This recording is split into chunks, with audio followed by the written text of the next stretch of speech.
The world is loud about who you are. And depending on where you are financially, the world has a different label for you. If you're struggling to make ends meet, the world says you're less than, you're behind, you're not enough. You're defined by what you don't have. If you're successful, if you build wealth, if you've achieved what most people dream of, the world says you are successful. Your identity is your income. Your worth is your net worth. But listen, both are lies, and both will lead you away from the true calling. Because here's the truth that most people miss. Your identity isn't determined by your bank account, high or low. Your identity is not determined by what you achieved or what you're still chasing. Your identity is determined by the one who made you. And until you stop asking the world who you are and start asking God, you'll never discover your purpose.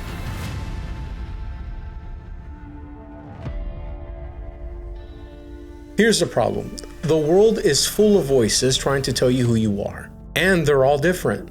They're all loud. And they are all wrong. If you're struggling financially, the voices say you're not successful enough. You're not where you should be. You need to hustle harder, grind harder, prove your worth. Maybe if you had more, you'd be someone. The world measures you by what you lack. And if you listen long enough, you'll start believing your identity is tied to what you don't have. And if you're successful financially, the world says you've made it. You are your success. Don't lose it. Keep building. Keep climbing. Your worth is what you've accomplished. The world measures you by what you've achieved. And if you listen long enough, you'll start believing your identity is tied to maintaining the image. Both are exhausting. Both are traps. And both are false identities. And here's what happens when you let the world define you. You spend your entire life trying to become who they say you are instead of discovering who God says you are. You chase goals that don't align with your design. You build a life based on your expectations. You live for their approval. And at the end of it all, you realize you were never living your life. You were living the reflection of someone else's opinion. So let me give you a different framework. Think about a complex machine designed for a specific purpose with unique calibrations, intricate wiring, intentional design. Two groups of people looking at this machine. One group, outside spectators, they've never seen the blueprints. They don't understand the design. They're guessing based on what they see on the outside. They're opinionated, they're loud. They might even be confident, but they're uninformed. Group two, the manufacturer, the one who created the machine, who knows every wire, every capacity, every purpose, who designed it for a specific function, who has the blueprints, the manual, and the full understanding. Now, here's the question. When you want to know what the machine can do, who do you ask? The loud, opinionated spectators who are guessing based on what they see on the outside? Or the manufacturer who designed it? The answer is obvious. But here's what we do with our lives. We ask spectators. You are that machine. God is the manufacturer. The world is full of outside spectators, family, culture, society, media, and even well-meaning people in your life, all trying to tell you who you are based on what they see on the outside. They see your bank account. They see your job title. They see your current circumstances. They see your successes or your goals, and they form opinions. But they don't have the blueprints. They don't know your design. They don't understand your capacity. They're opinionated but uninformed. And if you let them define you, you'll spend your entire life functioning outside your design. You'll chase careers that look impressive but don't fit your wiring. You will pursue goals that earn their approval but don't fulfill your calling. You'll live for the applause instead of the assignment. You'll wonder why you feel so empty, why nothing satisfies, why even your success feels hollow.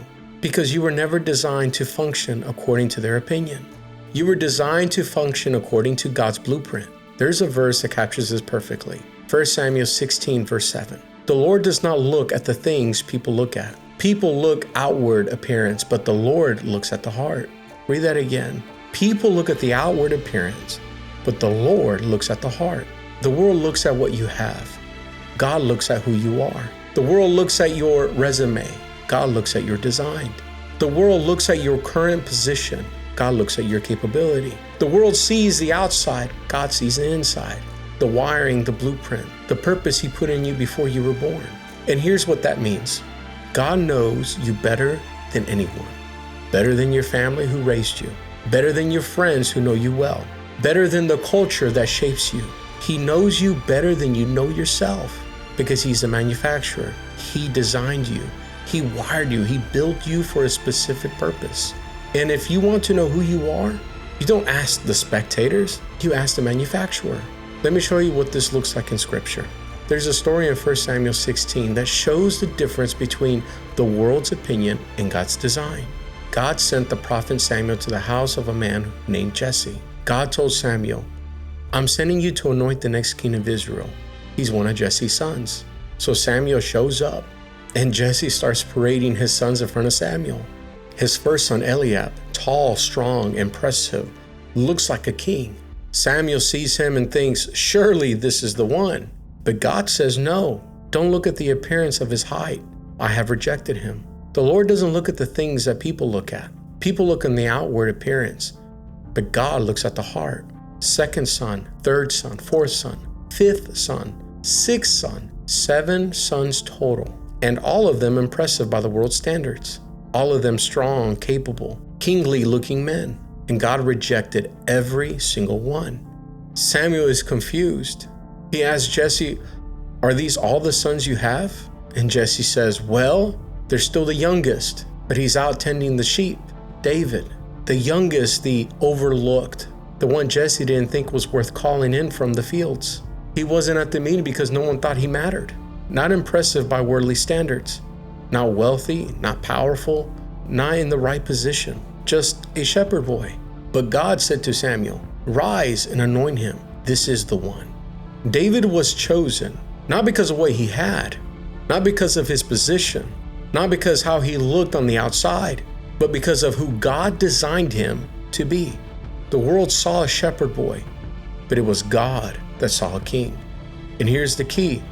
David was a king way before he wore a crown. His identity wasn't determined by his current circumstances. It wasn't determined by his family's opinion of him. It wasn't determined by how he compared to his brothers. His identity was determined by God's design. God saw when no one else could see. He saw the wiring. He saw the capability. He saw the blueprint. And when God revealed his identity to him, everything changed. David didn't wait until he looked like a king to act like one. He stepped into his identity immediately.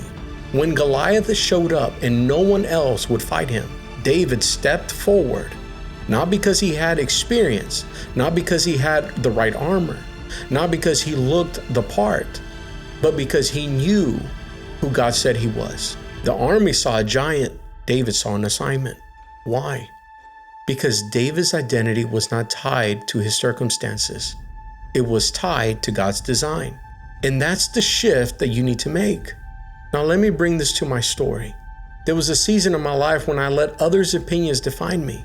I was building an upholstery business, and by every measure, it looked successful. I was making good money. People respected what I was building. My family was proud. But here's what I didn't realize at the time. I wasn't building according to God's design in my life. I was building according to what other people expected.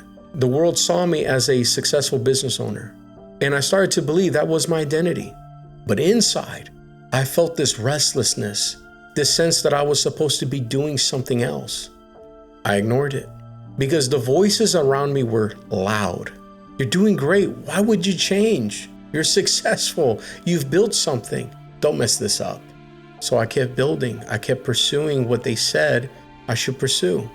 And every day I felt more and more disconnected from who I really was because I was living according to their opinion, not God's design. I was asking the spectators who I was instead of asking the manufacturer. And here's what happened. I built a successful business that had nothing to do with my calling. I made money, but I felt empty. I achieved goals, but they didn't fulfill me. I looked successful on the outside, but on the inside, I knew I was off course. Because success outside your design will never satisfy you. You can achieve everything the world says you should achieve and still feel lost because you're not living according to your blueprint. You're living according to their expectations. And eventually, God stripped it all away, not to punish me, but to redirect me. Because I was so focused on becoming who they said I should be that I missed who He created me to be. God didn't create me to run an upholstery business. That was never my design.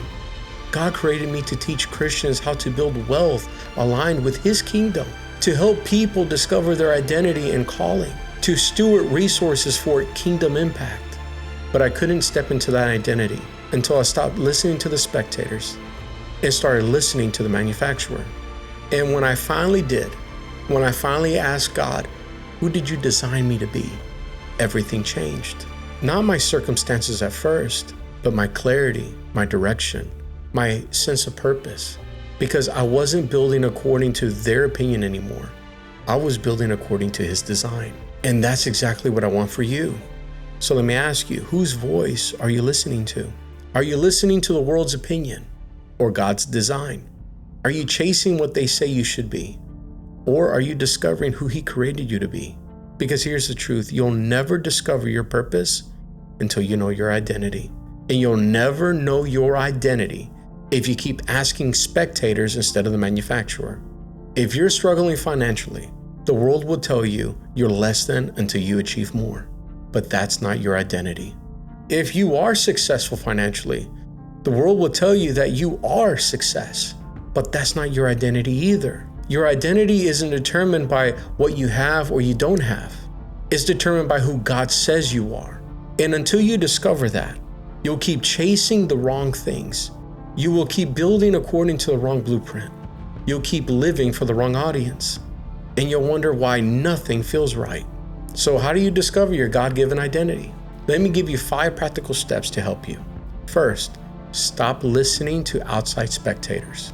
This is hard because the spectators are loud. They're confident. They're everywhere. Family members who mean well but don't understand your design.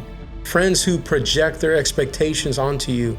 Culture tells you that success looks one specific way.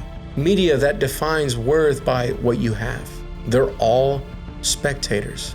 And if you let them define you, you'll spend your life chasing their approval instead of fulfilling your assignment. So you have to make a decision. Stop asking them who you are. Stop measuring yourself by their standards. Stop comparing yourself to their definitions of success. Stop living for their applause because they don't have the blueprints. They're guessing, and you can't build your life on someone else's guess. Second, go to the manufacturer. If you want to know who you are, ask the one who made you. God's word is where He reveals His design for you. Not generically, specifically. Psalms chapter 1 verse 39 says this, "You knit me together in my mother's womb, and I am fearfully and wonderfully made. All the days ordained for me were written in your book before one of them came to me." God designed you before you were born. He wired you with specific gifts, specific passions, specific capabilities. He wrote your days in a book before you lived one of them. That means your identity wasn't something you created. It's something you discover. You discover it by going to the manufacturer, through His word, through prayer, through listening to His voice instead of listening to the world's noise. Third, look how He wired you. God doesn't waste anything. Every gift He gave you, every passion He put in you, every experience you've been through, it's all part of your design. So ask yourself, what am I naturally good at? What comes easy to me that seems hard for others? What do I care deeply about? What breaks my heart? What stirs something in me? What have I been through that can help someone else? Those aren't random. Those are clues to your design. Your gifts aren't just talents. They're tools for your assignment. Your passions aren't just interests. They're indicators of your calling. Your experiences aren't just history. They're preparation for your purpose. God wired you intentionally. And when you start paying attention to how He wired you, you'll start seeing your identity more clearly. Fourth, ask Him who He says you are. This is the most important step. Don't just assume. Don't just guess. Please ask Him. Spend time in prayer. Be still, listen. Ask God, who did you design me to be? What identity did you give me before the world gave me a label? Then pay attention to what He reveals. Maybe it's through scripture that suddenly speaks directly to you. Maybe it's through the stirring of the Spirit that won't go away. Maybe it's through peace that settles over you when you think about a specific direction. God will reveal your identity to you. He wants you to know even more than you want to know it. But you had to ask Him, not the spectators, Him. Fifth, live from identity, not from approval. Once you know who God says you are, you have to make a choice. Am I going to live according to His design, or am I going to keep performing for their approval? Because here's the reality. When you step into your God-given identity, not everyone will understand. Not everyone will approve, and some people will think you're making a mistake. But you're not living for them. You're living for the one who made you. David didn't wait for everyone to see him as a king before he acted like one. He stepped into his identity even when the world was still seeing him as a shepherd. And that's what you have to do. Live from who God says you are, not from what the world says you should be. So let me bring this back to you. Maybe you're struggling financially right now, and the world has told you that you're less than because of it. But friend, please listen to me. That is not your identity. Your identity is not determined by your bank account. It is determined by your manufacturer. God designed you with purpose, with capability, with calling. And none of that is tied to what you currently have or don't have. David wasn't wealthy when God made him a king. He was a shepherd, but his identity wasn't his position. His identity was God's design. Or maybe you're successful financially.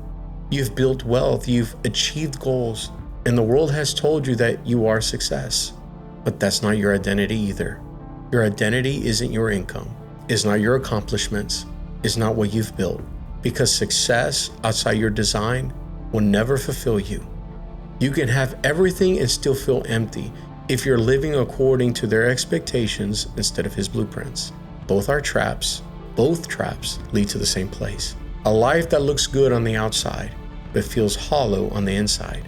Because you were never designed to live according to the world's opinion. You were designed to live according to God's blueprint. And when you discover your God-given identity, when you stop asking the spectators and start asking the manufacturer, everything changes. Not because your circumstances change overnight, but because your clarity changes, your direction changes, your sense of purpose changes. You're no longer building according to their expectations. You're building according to His design. And that's where the fulfillment is.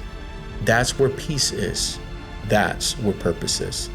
Discovering your God-given identity, silencing the world's voices, living according to God's design instead of others' expectations. That's hard. It requires intentionality. It requires courage. It requires you to stop performing and start discovering. And that's why I created Align and Abundant Intensive. It's a 7-day coaching experience designed to help you discover your God-given identity and align your life with it.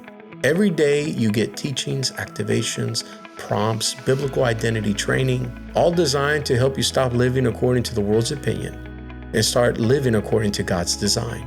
We're going to help you silence the spectators and hear the manufacturer. We're going to help you discover how God wired you, your gifts, your passions, your experiences, and what they reveal about your identity. We're going to help you ask the right questions. Not what the world says I should be, but who did God design me to be? And we're going to help you step into that identity, regardless of your current financial state, whether you're building from zero or realigning wealth you already have. This intensive will help you discover your God-given identity and align your calling with it. This isn't just information, this is transformation. And if you're serious about discovering who God created you to be and living according to His design instead of the world's expectations, this is your next step. I'll have a link in the description below. If the world's voices have been loud and you're ready to hear God's voice instead, this is for you. You've been building according to their expectations. Now you're ready to discover His design. Join us. Don't just watch this video and keep living according to the spectators' opinions. Let this be the moment you shift. Let this be the moment you stop asking the world who you are and start asking the one who made you. And before you go, I want to hear from you. Drop a comment below and tell me, what voice have you been listening to? What opinion has been shaping your identity? Be honest, be real. I read every single comment. And maybe, just maybe, your comment will help you see whose voice you need to silence so you can hear God's design for you. And let me leave you with this, 1 Samuel 16, verse 7. The Lord does not look at the things people look at. People look on the outward appearance, but the Lord looks at the heart. The world looks at what you have, but God looks at who you are. The world looks at your resume. God looks at your design. The world looks at your current position. God looks at your capability. The world sees the outside. God sees the inside. The wiring, the blueprint, the purpose He put in you before you were born.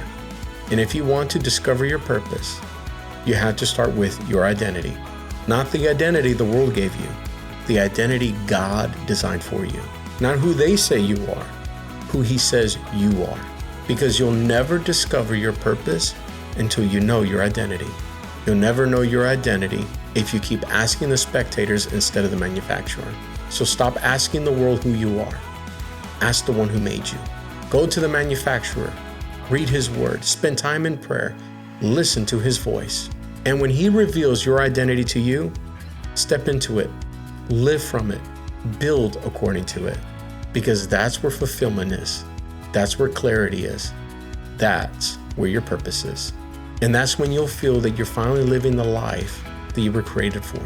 Go check out Aligned and Abundant Intensive. Take it seriously.